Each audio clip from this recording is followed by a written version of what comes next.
ئەم پەیماننامەیە یان ئەم بەسەر هاتەکە بۆتانم گێڕاوە هەندێک خاڵی گرنگی تایە. یەکەم نهێنی ئەو وەفدە کە پێغەمبەر صلی الله علیه وسلم بە شێوەیەکی نهێنی لەگەڵیانە ئەو پەیماننامەی بەست لەبەر ئەوەی ئەگەر بە نهێنی نەبوایە و ئاشکرا بوایە لەوانەیە کێشەی گەورەی توش بوایە و پەیماننامەکە سەری نەگرتایە. بۆیە ئینسانی مسلمان هەندێک کاری هەیە یان زۆربەی کارەکانی ئەگەر بە نهێنی بکا باشە.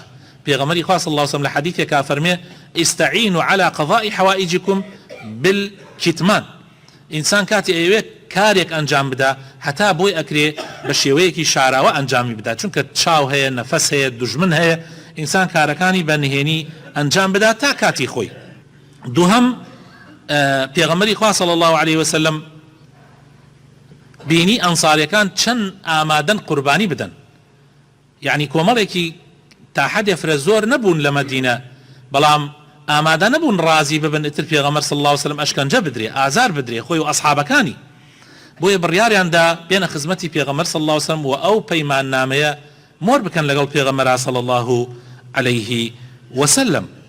جا ئەمەش زۆر گرنگە و ئەنساریەکان خۆشەویستەکانم کە خەڵکی مەدینەن پیانەوتی ئەنسار، لە دوای ئەمە ناو نران ئەنسار. ئەنسار واتە پشتیوانان، سەرخەرانی پێغەمبەر و دینی ئیسلام.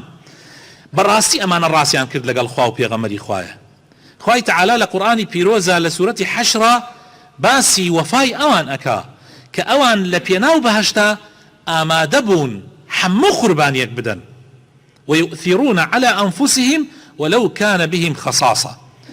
ئەتوانی بڵێ ئەم دینی ئیسلامە کە ئەمڕۆ گەیشتۆتە ئێمە دوای 1400 ساڵ بەرهەمی ئەو قوربانیدانەی ئەنساریەکان بوو. خۆشەویستەکانم، ئەگەر ئەوان ئاوا پاڵپشتی ئیسلام نەبوایان، پاڵپشتی پێغەمبەر و یارانی پێغەمبەر نەبوایان، ئەم دینە بە جوانی نەئەگەیشت بە ئێمە. ئێمە ئەبێ حتا ئەو ڕۆژە ئەمێنی مەمنونی ئەوان بین. بۆیە پێغەمبەری خوا صلی الله علیه وسلم فەرمێ ئەنسار هەر کەسێ خۆشیانەوێ خوش خۆشیەوێ، هەر کەسێ قینی لە ئەنسار بێ خوش قینی لێیەتی. بۆیە تا ئەم دەقە ئەهلی مەدینە پاکترین خەڵقی خوان، تا ئەم دەقەش سبحان الله